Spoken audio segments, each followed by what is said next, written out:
And thou, son of man, take thee a sharp knife, take thee a barber's razor, and cause it to pass upon thine head and upon thy beard. Then take thee balances to weigh, and divide the hair. Thou shalt burn with fire a third part in the midst of the city, when the days of the siege are fulfilled. And thou shalt take a third part, and smite about it with a knife, and a third part thou shalt scatter in the wind, and I will draw out a sword after them. Thou shalt also take thereof a few in number, and bind them in thy skirts. Then take of them again, and cast them into the midst of the fire, and burn them in the fire, for thereof shall a fire come forth unto all the house of Israel. Thus saith the Lord God, This is Jerusalem. I have set it in the midst of the nations and countries that are round about her. And she hath changed my judgments into wickedness more than the nations, and my statutes more than the countries that are round about her. For they have refused my judgments and my statutes, they have not walked in them.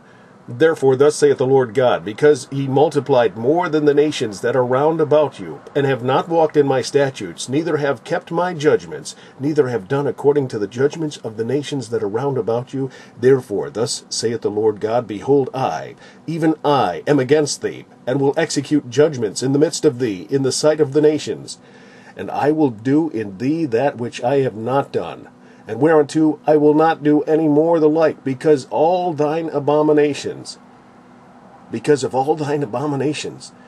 Therefore the fathers shall eat the sons in the midst of thee, and the sons shall eat their fathers, and I will execute judgments in thee, and the whole remnant of thee will I scatter into all the winds.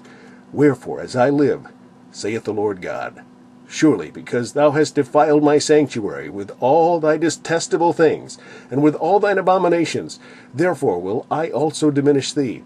Neither shall mine eye spare, neither will I have any pity. A third part of thee shall die with the pestilence, and with famine shall they be consumed in the midst of thee. And a third part shall fall by the sword round about thee, and I will scatter a third part into all the winds, and I will draw out a sword after them. Thus shall mine anger be accomplished, and I will cause my fury to rest upon them, and I will be comforted. And they shall know that I, the Lord, have spoken it in my zeal, when I have accomplished my fury in them. Moreover, I will make thee waste, and a reproach among the nations that are round about thee, in the sight of all that pass by.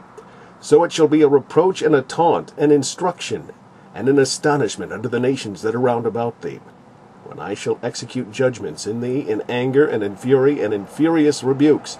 I, the Lord, have spoken it, when I shall send upon them the evil arrows of famine, which shall be for their destruction, and which I will send to destroy you, and I will increase the famine upon you, and will break your staff of bread. So will I send upon you famine and evil beasts, and they shall bereave thee, and pestilence and blood shall pass through thee, and I will bring the sword upon thee. I, the Lord, have spoken it.